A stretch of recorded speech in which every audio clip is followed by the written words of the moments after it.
you grew up in Sydney. You came over here to work in publishing.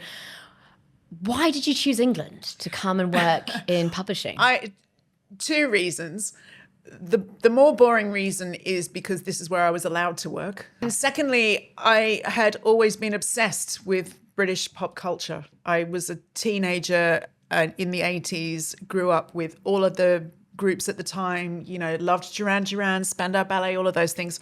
And when I realized that there were people who got paid to hang out with them, basically, interview them at concerts and things like that. And I knew I could write and I loved magazines. Well, that all sort of like came together as like, oh my God, that's a job. So I kind of went into magazines because I wanted to meet pop stars.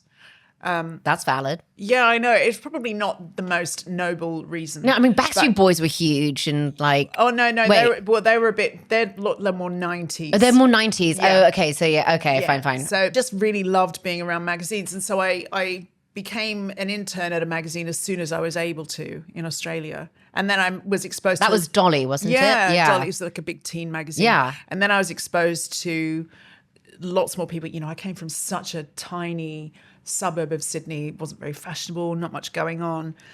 And it really opened my eyes to... I'd say to someone in the office, like, oh, where'd you get that jacket? And they'd be like, oh, Carnaby Street. And I'd be like, wow, they're so glamorous, And I had not thought about traveling until I worked there. And suddenly it was all these people who were traveling all the time.